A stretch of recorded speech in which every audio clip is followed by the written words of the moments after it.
Meeting चल रही है, बाद में किसान नेता को अरेस्ट कर लिया, इधर कार्रवाई कर दी है पंजाब सरकार ने। ये पंजाब सरकार और मोदी सरकार रली मिली है जी। तो पुलिस के जोर जबर पे उठा के किसानों को उठा के जेल में फेंक दिया। ऐसे ऐसे मार के ना हमारा ट्रैली तोड़ दिया, ट्रैक्टर तोड़ दिया। एक साजिश के तहत पूरी किसानी पे हमला पंजाब में किया जा रहा है। ऐसी स्थिति में पहुंच चुके थे यहाँ जहाँ या तो पंजाब बचता या फिर ये एजिटेशंस बचती। न्यूनतम समर्थन मूल्य यानी एमएसपी समेत तमाम मांगों को लेकर के जब पंजाब के किसान पंजाब हरियाणा बॉर्डर पर जमे हुए थे तो उन्हें इसका भान नहीं था कि पंजाब की पुलिस उन्हें प्रोटेस्ट से हटाने की एक व्यापक योजना पर काम कर रही है। जैसे ही किसान केंद्र सरकार के मंत्रियों से मीटिंग के वास्ते निकले, प्लान अमल में लाया गया और 13 महीनों के बाद प्रशासन ने इस बात की राहत जताई कि शंभू खनौरी बॉर्डर को खोल दिया गया है। ये कैसे हुआ, आज के ललन टॉप शो में इसकी पड़ताल करेंगे। फिर जानेंगे केंद्रीय गृह राज्य मंत्री के दो भांजे आपस में लड़ पड़े और उन्होंने एक दूसरे पर फायर क्यों खोल दिया, और साथ ही बात इलाहाबाद हाईकोर्ट के जस्टिस राम मनोहर नारायण मिश्रा के बलात्कार पर जो उन्होंने टिप्पणी की है, जिसकी चर्चा है, उसकी भी करेंगे। छत्तीसगढ़ में एंटी नक्सल ऑपरेशन के बारे में भी बताएंगे, जब 26 नक्सलियों को ढेर कर दिया गया। नमस्ते, अपने कुलदीप और आप देखना शुरू कर चुके हैं the Lallantop show. Brought to you by itel and American Pistachios.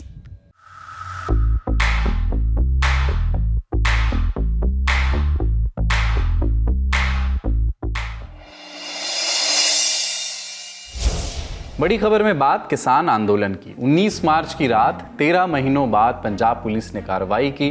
Punjab और हरियाणा के बीच मौजूद खनौरी और शंभू बॉर्डर पर बैठे किसानों को बलपूर्वक हटा दिया। इन बॉर्डर्स की लोकेशन आप नक्शे पर देख सकते हैं इस वक्त स्क्रीन पर, और देख सकते हैं पुलिस की कार्रवाई। लेकिन ये हुआ कैसे, इसकी पूरी कहानी आपको बताते हैं। 13 फरवरी 2024 इस दिन किसान संगठन अपनी 12 मांगों को लेकर के शंभू और खनौरी बॉर्डर पर पहुंचे। उनके पास ये जो 12 मांगे थी वो क्या थी? किसानों मजदूरों के लिए पूर्ण कर्ज माफी समेत एक व्यापक ऋण राहत कार्यक्रम लागू किया जाए, सबसे पहली मांग। दूसरी, राष्ट्रीय स्तर पर भूमि अधिग्रहण कानून 2013 को बहाल किया जाए, जिसमें किसानों से लिखित सहमति जरूरी होती है और सर्किल रेट से 4 गुना ज्यादा मुआवजा दिया जाए। किसानों और 58 साल की उम्र से बड़े खेतीहर मजदूरों के लिए हर महीने पेंशन की योजना लागू की जाए। कृषि वस्तुओं, दूध उत्पादों, फल सब्जियों और मांस पर आयात शुल्क कम करने के लिए भत्ता बढ़ाया जाए। महात्मा गांधी राष्ट्रीय ग्रामीण रोजगार गारंटी अधिनियम यानी मनरेगा को बढ़ाया जाए। दिहाड़ी 700 रुपए की जाए और सालाना 200 दिन का रोजगार मिले। मनरेगा मजदूरों को कृषि कामों में भी लगाया जाए। बीज गुणवत्ता मानकों में सुधार के लिए नकली बीज, कीटनाशकों और उर्वरक बनाने बेचने वाली कंपनियों पर सख्त कड़ी कार्रवाई की जाए। मिर्च, हल्दी और बाकी सुगंधित फसलों की खेती को बढ़ावा देने के लिए एक राष्ट्रीय आयोग की स्थापना की जाए। सरकार डॉक्टर स्वामीनाथन आयोग की सिफारिशों के अनुरूप सभी फसलों के लिए न्यूनतम समर्थन मूल्य यानी एमएसपी के लिए कानून बनाए। दिल्ली आंदोलन के दौरान जान गंवाने वाले किसानों के परिवारों को मुआवजा दिया जाए और उनके परिवार के एक सदस्य को नौकरी भी, रोजगार भी। लखीमपुर खीरी हिंसा के पीड़ितों को न्याय मिले। अक्टूबर 2021 में यह घटना हुई थी, इसमें 8 लोगों की जान चली गई थी। बिजली की पहुंच भी सुनिश्चित हो, इसके लिए विद्युत संशोधन विधेयक 2020 को रद्द किया जाए। जल, जंगल और जमीन पर मूल निवासियों या आदिवासियों के अधिकार सुनिश्चित हों। ध्यान दीजिए कि इनमें से अधिकांश वो मांगें थीं जिन्हें साल 2019-2020 के किसान आंदोलन के समय उठाया गया था। इस बार धरना दे रहे किसानों का कहना था कि वो अपनी मांगें लेकर के दिल्ली जाएंगे और फिर से धरना शुरू करेंगे। ऐसा करने के लिए किसानों को जरूरी था कि वो हरियाणा बॉर्डर क्रॉस करें, तभी वे दिल्ली दाखिल हो सकते थे। लेकिन हरियाणा सरकार ने ऐसा होने नहीं दिया। किसान शंभू और खनौरी बॉर्डर पर ही रुक गए। वो बॉर्डर के उस साइड पर बैठे जो पंजाब में आता है। तो किसानों का धरना यहीं पर शुरू हुआ। कमान संभाली किसान नेता जगजीत सिंह डल्लेवाल ने। 10 जुलाई की तारीख, पंजाब और हरियाणा हाईकोर्ट ने आदेश दिए दोनों बॉर्डर पॉइंट्स को 1 हफ्ते में खोल दिया जाए, लेकिन किसान नहीं माने। संगठनों ने बयान जारी किया, अगर बॉर्डर खुला तो हम दिल्ली जाएंगे। तब तक स्वतः संज्ञान के तहत मामले की सुनवाई सुप्रीम कोर्ट में भी शुरू हो चुकी थी। 24 जुलाई को सुप्रीम कोर्ट ने हाई कोर्ट के फैसले पर रोक लगाई, कहा कि यथास्थिति बनाए रखें। ध्यान रहे कि जब ये सारी गतिविधियां हो रही थी उस समय केंद्र सरकार के प्रतिनिधि और किसान नेताओं के बीच बातचीत भी चल रही थी। सारी चर्चा एक एमएसपी वाले पॉइंट पर आकर अटक जा रही थी और किसान संगठनों का कहना था कि बाकी मांगों पर तो हम रियायत बरत लेंगे लेकिन एमएसपी पर नहीं बरतेंगे। इसी वजह से ये गाड़ी अटकी रही। इस बीच किसान नेताओं ने एक से ज्यादा बार दिल्ली कूच करने की कोशिश की, उन्हें रोक दिया गया। एक आध बार मान मनोबल के साथ रोका गया तो एक आध बार बल प्रयोग के साथ।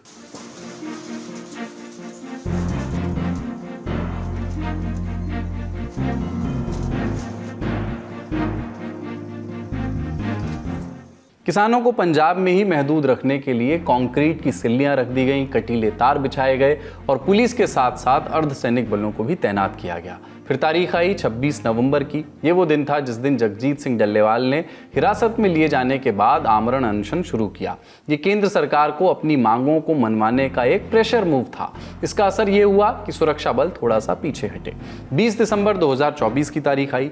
इस दिन सुनवाई करते हुए सुप्रीम कोर्ट ने किसान नेता डल्लेवाल की तबीयत को लेकर के चिंता जाहिर की, कहा कि पंजाब सरकार उन्हें चिकित्सा संबंधी मदद दे। पंजाब सरकार ने आदेश का पालन भी किया लेकिन डल्लेवाल ने कोई भी मदद लेने से इनकार कर दिया।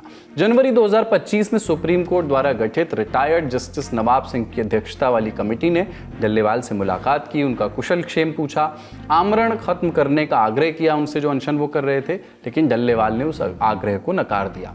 फरवरी 2025 खत्म होते होते किसान नेताओं और केंद्र के बीच 6 बार बातचीत हो चुकी थी लेकिन हर बार नतीजा शून्य होता। फिर 7वीं बार बातचीत की तारीख लिखी गई 19 मार्च 2025, जगह चंडीगढ़। यहां जाने के लिए किसानों को मोहाली से गुजरना होता। खबरें बताती हैं कि इस तारीख के सामने आते ही पंजाब पुलिस ने किसानों को हटाने के प्लान पर काम शुरू कर दिया। दैनिक भास्कर की खबर ये कहती है कि 18 मार्च को पंजाब के डीजीपी गौरव यादव और special DGP law and order Arpit Shukla की अध्यक्षता में हाई लेवल मीटिंग हुई। पुलिस के एक्शन से पहले मुख्यमंत्री भगवंत मान दिल्ली निकल गए। वहां उन्हें परिसीमन के मुद्दे पर तमिलनाडु के नेताओं से बैठक करनी थी।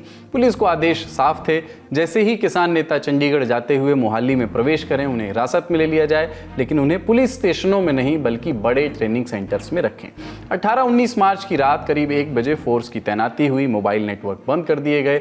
बॉर्डर साइड से किसान नेता सुबह सुबह चंडीगढ़ के लिए निकले, रवाना हुए। वहां से सुबह 11 बजे केंद्रीय कृषि मंत्री शिवराज सिंह चौहान, वाणिज्य मंत्री पीयूष गोयल और खाद्य उपभोक्ता मामलों के मंत्री प्रहलाद जोशी के साथ मीटिंग शुरू हुई। उनकी 4 घंटे मीटिंग चली, नतीजा शून्य। अगली मीटिंग की डेट तय हुई 4 मई। किसान नेता मीटिंग से बाहर निकले। अब उन्हें वापस खनौरी और शंभू बॉर्डर जाना था।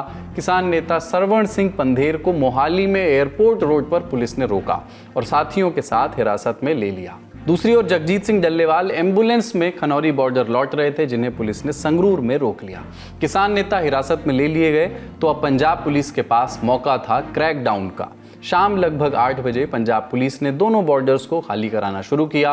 बॉर्डरों पर भारी पुलिस बल तैनात किया गया। किसानों को वहां से हटा करके उनके अस्थायी शेड और तंबुओं को बुलडोजर से तोड़ा गया। लोगों को बसों में बिठाया गया और फिर उन्हें घरों की ओर भेज दिया गया।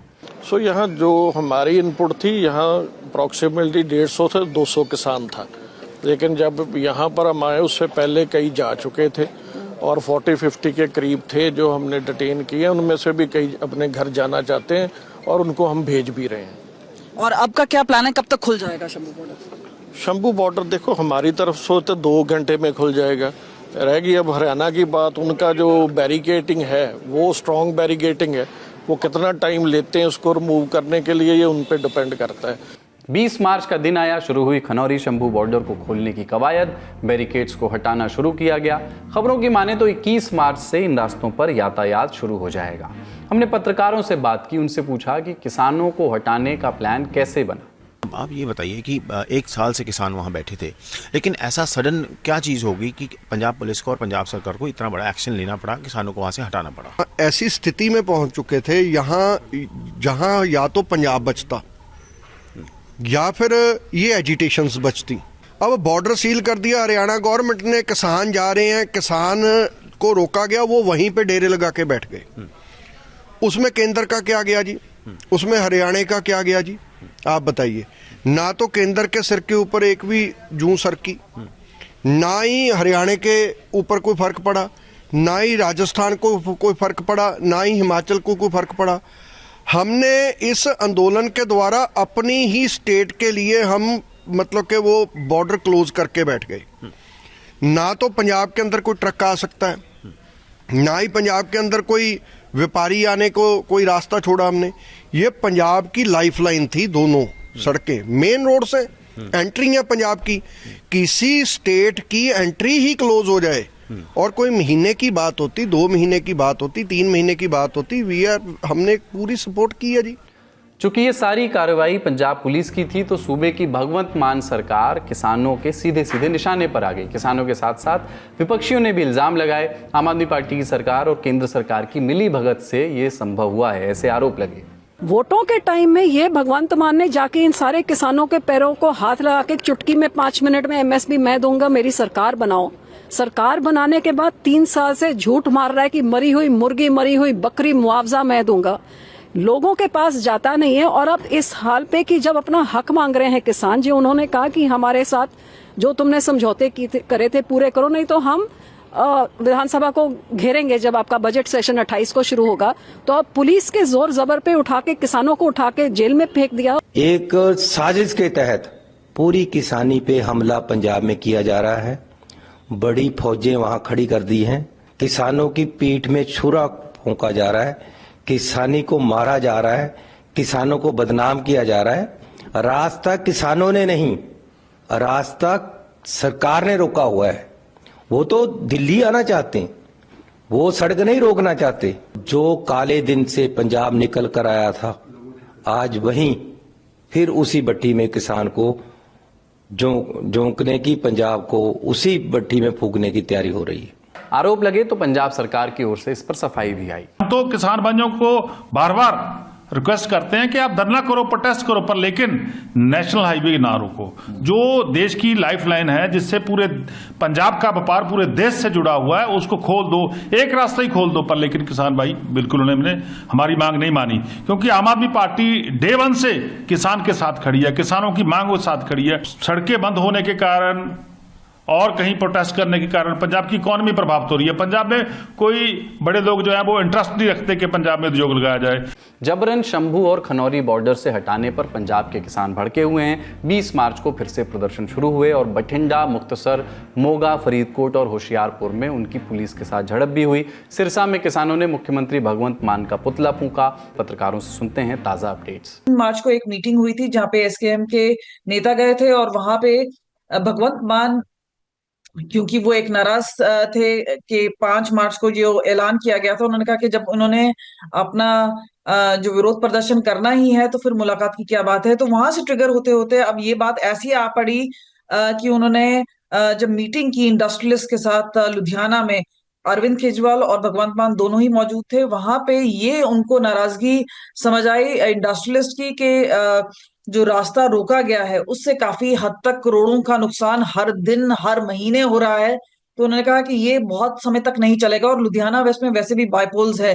तो उसके मद्देनजर उन्होंने ये भी सोचा कि किसान ऐसा तबका है जिनको खुश करना बहुत ही मुश्किल है। कोई भी सरकार हो, चाहे कांग्रेस की हो, चाहे अकाली दल की हो, चाहे भाजपा के साथ हो, तो आपने देखा है कि किस तरह से उनकी नाराजगी रहती। तो उनको लगता है कि जो बाकी और एस्पेक्ट्स हैं उनको नजरअंदाज नहीं करना चाहिए, जिसमें इस खबर में फिलहाल इतना ही। अगली खबर की ओर बढ़ते हैं।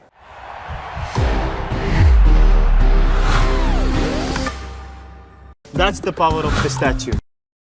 अगली खबर बिहार से है। यहाँ के भागलपुर जिले में नवगछिया नाम का गांव है। यहाँ 2 युवकों के बीच 20 मार्च को विवाद हो गया, जिसमें से एक युवक की मौत हो गई। ये सुनने में एक सामान्य सी आम सी घटना लग सकती थी, लेकिन खास एक तथ्य की वजह से हुई। ये दोनों युवक केंद्रीय गृह राज्य मंत्री नित्यानंद राय के भांजे थे, उसी गृह मंत्रालय के राज्य मंत्री जिसके अधीन देश की कानून व्यवस्था आती है। इन दोनों युवकों के नाम विश्वजीत यादव और जयजीत यादव। दोनों के बीच नल के पानी को लेकर के विवाद हुआ, बहस बढ़ी, बात गोलीबारी तक, फायरिंग तक आ गई।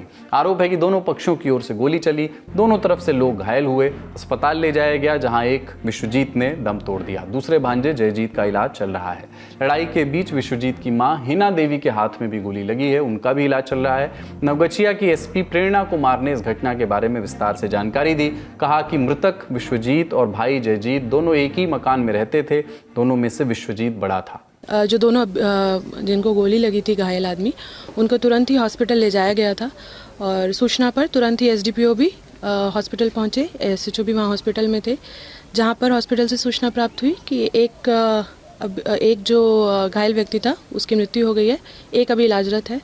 और इसी में ही जब ये झगड़ा फसाद हो रहा था तो जो दोनों भाई हैं, उनकी जो माता हैं वो भी बीच में आई और उनके भी हाथ में गोली लगने की सूचना है, उनको भी हॉस्पिटल में इलाजरत हैं। तो प्रथम दृष्टि यही आ रहा है कि नल को लेकर दोनों के बीच में झगड़ा फसाद हुआ, जिसमें वो बात इतनी बढ़ गई कि दोनों को एक दूसरे को गोली मारी, जिसमें एक की मृत्यु हो गई और एक अभी इलाजरत है। इस मामले में अभी तक नित्यानंद राय या किसी और राजनेता की ओर से कोई बयान नहीं आया है, लेकिन जब बिहार विधान परिषद में कानून व्यवस्था के मसले पर बयानबाजियां हुई तो ये घटना फिर से हरी हो गई।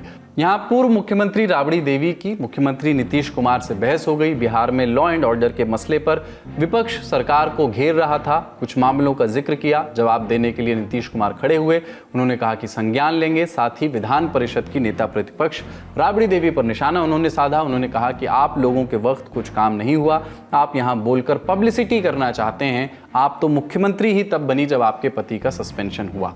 अब 3 साल के बाद जैसे ही देखा कि गड़बड़ कर रहा, इसीलिए अब बीच में भी कर लिए और सब देख लिया गड़बड़। अब कभी इधर उधर नहीं जाइएगा, बैठिए आराम से बैठिए, ये सब चीज होगा। छोड़ा न थोड़ा कुछ ही मालूम है। अरे आप क्या थे? अरे कौची के लिए मुख्यमंत्री बने? आपके पति का सस्पेंशन हुआ तब बन गए। विपक्ष का हंगामा बढ़ा, विधायक सरकार के खिलाफ नारेबाजी करने लगे। राबड़ी देवी ने कहा कि राज्य में हर दिन चोरी, डकैती, हत्या, लूट हो रही है। आज अशोक चौधरी लेन देन करते हैं, पहले कांग्रेस को लूटे, अब जेडीयू में लूट रहे हैं। अशोक चौधरी का जवाब ये आया कि ये तो रिकॉर्ड में दर्ज है। बोलते बोलते उनका गला रूंध सा गया। अगर सदन में इस तरह की परंपरा की शुरुआत हो गई तो आने वाला भविष्य इस माफ नहीं करेगा।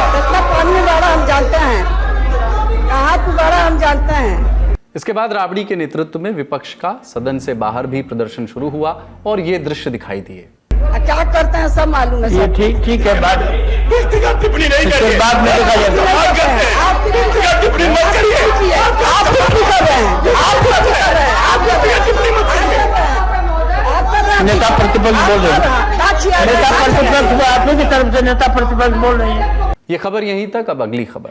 स्तनों को पकड़ना, पायजामे का नाड़ा तोड़ना और उसे पुलिया के नीचे खींचने का प्रयास करना बलात्कार या बलात्कार के प्रयास का आरोप लगाने के लिए पर्याप्त नहीं है, ये कहना है इलाहाबाद हाईकोर्ट के जस्टिस राम मनोहर नारायण मिश्रा का। धारा 376 यानी बलात्कार और यौन अपराधों से बच्चों के संरक्षण यानी पॉक्सो अधिनियम की धारा 18 के तहत दर्ज एक मुकदमे में जमानत देते हुए उन्होंने ये टिप्पणी की, ये कमेंट किया, जो अब सोशल मीडिया पर चर्चा का विषय बना हुआ है। ये मामला कासगंज जिले का है। यहाँ के रहने वाले पवन और आकाश पर एक नाबालिग लड़की से रेप के प्रयास के आरोप लगे थे। दोनों आरोपियों ने नाबालिग बच्ची को लिफ्ट देने की बात कही थी। बच्ची उनके दूर के रिश्ते में आती थी। जब बच्ची उनके साथ बाइक पर सवार हो गई तो उन्होंने सुनसान इलाके में बाइक रोक दी। आरोप है कि उन्होंने वहां मौजूद एक पुलिया के नीचे उस बच्ची के बलात्कार का प्रयास किया। पीड़िता को कुछ राहगीरों ने बचाया, लेकिन आरोपी भाग गए। बच्ची के घर वालों ने शिकायत लिखवाई, जांच हुई। पुलिस ने पॉक्सो के साथ धारा 376 यानी बलात्कार की धारा में मुकदमा दर्ज किया और जिला अदालत ने दोनों आरोपियों को पेश होने का सम्मन जारी किया। आरोपियों ने निचली अदालत के सम्मन को हाईकोर्ट में चुनौती दी। अपनी याचिका में कहा कि उन्होंने आईपीसी की धारा 376 के तहत कोई अपराध नहीं किया है। ये अपराध आईपीसी की धारा 354 और 354B यानी निर्वस्त्र करने के इरादे से हमला या आपराधिक बल का प्रयोग और पॉक्सो अधिनियम के प्रासंगिक प्रावधानों की सीमा से आगे का नहीं है। हाईकोर्ट ने भी इस पर सहमति जताई। 17 मार्च 2025 को दिए आदेश में जस्टिस राम मनोहर नारायण मिश्रा ने कहा, रेप के प्रयास का आरोप लगाने के लिए ये साबित करना होगा कि ये तैयारी के चरण से आगे की बात थी। अपराध करने की तैयारी और वास्तविक प्रयास के बीच अंतर होता है। अदालत का ये कमेंट सामने आया तो बहस शुरू हुई। कई लोगों ने जस्टिस मिश्रा की रीडिंग से असहमति जताई, कुछ ने तो ये सवाल उठाए कि ये किस तरह से बलात्कार नहीं है। लेकिन जस्टिस मिश्रा ने अपनी पूरी टिप्पणी में ये भी कहा कि ये गंभीर यौन हमला है। इसके बाद कोर्ट ने निर्देश दिया कि आरोपी पर आईपीसी की धारा 354B और पॉक्सो अधिनियम की धारा 9 और 10 यानी गंभीर यौन हमले की जो धारा होती है उसके तहत मुकदमा चलाया जाए और नई धाराओं के तहत ही समन जारी किया जाए। हमने कानून के जानकारों से बात की, इस पूरे केस के कानूनी पेच को भी समझा, ये भी समझा कि कब कौन सी धारा लगाई जाए ताकि मुकम्मल न्याय मिल सके। तो यहाँ हम जब देखते हैं कि आरोप लग रहा है कि किसी 11 साल की 12 साल की बच्ची के स्तनों को ग्रैब करना, उसके कपड़े उतारना, उसकी पजामे का स्ट्रिंग तोड़ना या नारे को तोड़ना, तो ये और उसको पुलिया के नीचे खींचना, तो all of this shows the preparation कि कोई भी बलात्कार होने से पहले ये 3-4 चीज़ें जो मैंने अभी मेंशन की ये बहुत ही आम सिचुएशन में पाई जाएगी कि कोई भी बलात्कार होने से पहले this is what the attempt of rape can be. तो किसी भी बलात्कारी का जो प्रयास होता है उसमें यही एक्शंस आपको मिलेंगे जहां पे आप इस तरीके की हरकत करेंगे। Now whether 354B should have been invoked, क्योंकि 354B जिसको इन्वोक किया है कोर्ट ने वो सिर्फ इस वजह से इन्वोक किया है कि हाँ उसका निर्वस्त्र करने की कोशिश की गई आरोपी द्वारा 11-12 साल की बच्ची को, मगर उसका अटेम्प्ट टू रेप नहीं था, यानी बलात्कार करने की उसकी नियत नहीं थी। तो this is very strange actually, और नियत को डिटरमिन करेगा पर्टिकुलर एक्शन जो आरोपी के ऊपर लगाया गया है। तो किसी को पुलिया के नीचे खींचना, उसको निर्वस्त करना और उसके स्तनों को ग्रैब करना, ऑल ऑफ इट शोज कि यहाँ पे एग्रेवेटेड फॉर्म ऑफ क्राइम जो है अंजाम देने की कोशिश की गई, यानी एक ऐसा क्राइम जो कि बहुत मायनों में 354B से बहुत ऊपर है। तो 376 का अटेम्प्ट टू रेप का 511 के साथ जब आप इसको रीड करेंगे, I think that would be more appropriate, वो ज्यादा इसमें अप्रोप्रिएटली फॉल करता है इन्वोक करने के लिए। इस खबर में इतना ही। अब अगली खबर। ये खबर छत्तीसगढ़ के बस्तर से है। इस संभाग में पड़ने वाले 2 इलाकों बीजापुर और कांकेर में चल रहे एंटी नक्सल ऑपरेशन में 26 नक्सलवादी ढेर हो गए हैं। इस खबर के आप तक पहुंचने तक 26 में से 22 नक्सलवादियों के शव बरामद कर लिए गए हैं। वहीं डीआरजी के एक जवान भी वीरगति को प्राप्त हुए हैं। इसके अलावा बीजापुर और नारायणपुर बॉर्डर पर लगने वाले अबूझमाड़ के जंगलों में भी एक ऑपरेशन चल रहा है। इसमें नक्सलियों द्वारा किए गए आईईडी ब्लास्ट में डीआरजी के 2 जवान घायल हुए हैं। इस ऑपरेशन की शुरुआत हुई 20 मार्च की सुबह 7 बजे। सुरक्षा बलों को इनपुट मिला कि बीजापुर में पड़ने वाले गंगलूर के जंगलों से कुछ नक्सली वहां पर छिपे हुए हैं। बस्तर पुलिस, सीआरपीएफ की कोबरा कमांडो यूनिट और डीआरजी की जॉइंट टीम ने ऑपरेशन लॉन्च किया। डीआरजी में सरेंडर कर चुके नक्सलियों को शामिल किया जाता है। आप जानते हैं इस बात को, क्योंकि वो नक्सलियों के रास्ते और उनके तौर तरीके या उनके रूट को बेहतर जानते हैं, इसलिए उनकी अहमियत इस तरह के ऑपरेशंस में बढ़ जाती है। तो जैसे ही ये जॉइंट टीम गंगलूर में मौजूद एंड्री के इलाके में पहुंची, वहां नक्सलियों का सामना हुआ उनसे और मुठभेड़ शुरू हो गई। देखते ही देखते 22 नक्सलियों को ढेर कर दिया गया। अब कांकेर में हुए ऑपरेशन के बारे में बताते हैं। कांकेर और नारायणपुर बॉर्डर पर नक्सलियों की मौजूदगी के इनपुट्स मिले। जॉइंट टीम ने ऑपरेशन लॉन्च किया। बॉर्डर एरिया में नक्सलियों से सामना हुआ और 4 नक्सलियों को मार गिराया गया। उनके शवों और हथियारों की बरामदगी जारी है। सुनते हैं पुलिस अधिकारियों को जो इस ऑपरेशन पर और जानकारी दे रहे हैं। आज दिनांक 20 मार्च को बस्तर संभाग के अंतर्गत अलग अलग क्षेत्र में अभियान संचालित किए जा रहे थे। इस सिलसिला में जिला बीजापुर, सुकमा और दंतेवाड़ा का सीमावर्ती इलाका में पश्चिम बस्तर डिवीजन माओवादी कैडर के विरुद्ध में एक अभियान संचालित किए जा रहे थे। इसमें प्रातः 7 बजे से लगातार अनेक बार माओवादियों और सुरक्षा बल के बीच में मुठभेड़ हुई। मुठभेड़ के पश्चात अब तक 18 माओवादियों का डेड बॉडी रिकवर किए गए थे और काफ़ी बड़ी मात्रा में AK-47 इंसा सेसरा इस प्रकार का ऑटोमेटिक सेमी ऑटोमेटिक वेपन भी बरामद किए गए थे। दुर्भाग्यवश इस मुठभेड़ में हमारे एक DRG जवान बहादुरी से माओवादी से लड़ते दौरान उन्हें गोली लग गए थे। उनका उसी घटनास्थल में शहादत हो गए थे। बीजापुर दंतेवाड़ा के सीमावर्ती क्षेत्र में आज सुबह से मुठभेड़ जारी था, जिसमें DRG Bijapur, DRG Dantewada, STF और कोबरा की संयुक्त टीमें ऑपरेशन पर निकली थी, जिस पर से सुबह 7 बजे से लगातार मुठभेड़ जारी था। इस मुठभेड़ के बाद अभी तक 18 माओवादियों के शव बरामद। इस ऑपरेशन पर गृह मंत्री अमित शाह की प्रतिक्रिया आई। उन्होंने एक्स पर लिखा, मोदी सरकार नक्सलियों के प्रति रूथलेस अप्रोच से आगे बढ़ रही है। समर्पण से समावेशन की तमाम सुविधाओं के बावजूद नक्सली आत्मसमर्पण नहीं कर रहे हैं, सरकार उनके खिलाफ जीरो टॉलरेंस नीति अपना रही है। इस मुद्दे पर छत्तीसगढ़ सरकार की भी प्रतिक्रिया आई। अपने सुरक्षा बल के जवानों के साहस को नमन करते हैं।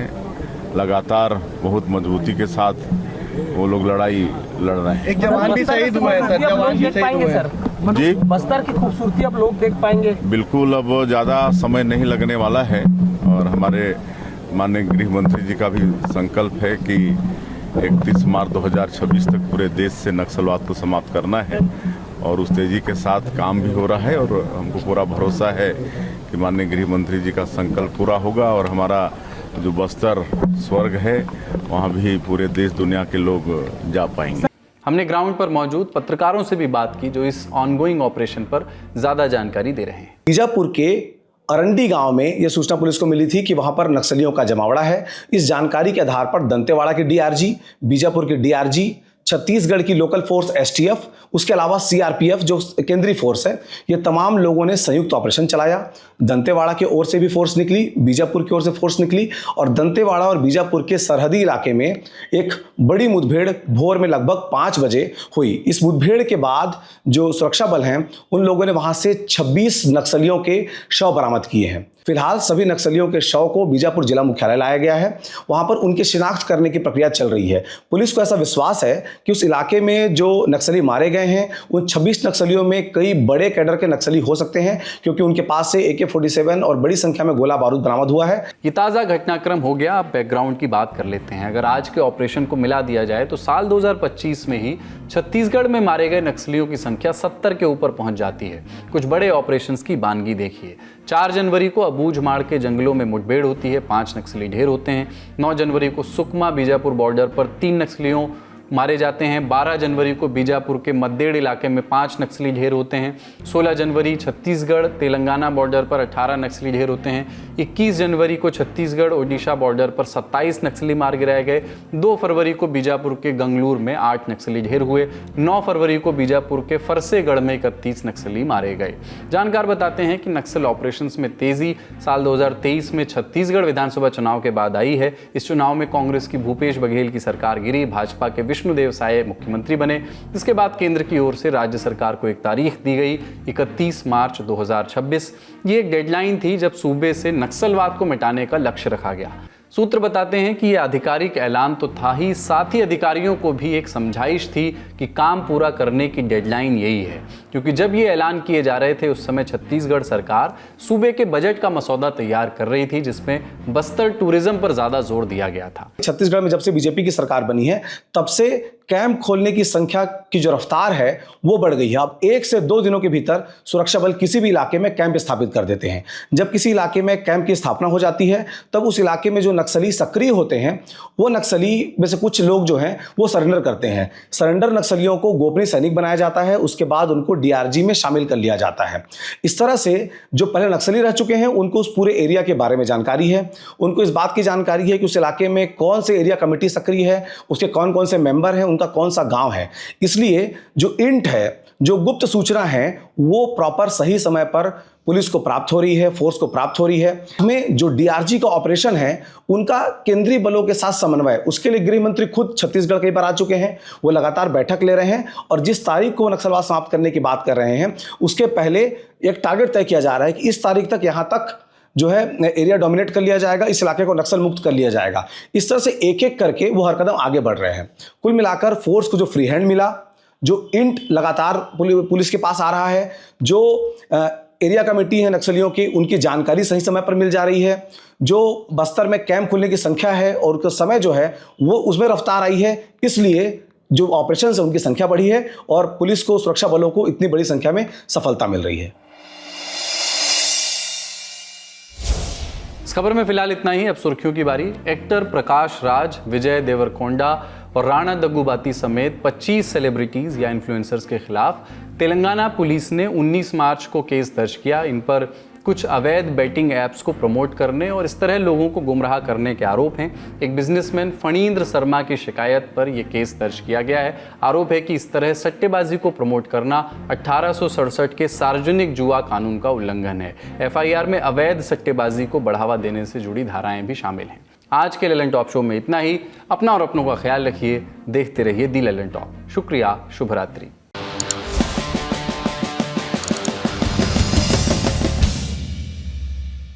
बिक्की जॉन प्यार का भूखा, काऊ के धन दौलत का नाव। अंधेरा मुझे प्रिय है, मुझे अंधेरे की औलादों से क्या नफरत होगा। फिर अपनी आजा गुफाओं में आ मेरा फेवरेट गाना है बस। आजा गुफाओं में अभी ना एक AI से बनेगा ताऊ जो एक अंधेरी गुफा के सामने खड़े हुए हैं और बोल रहे हैं आइए।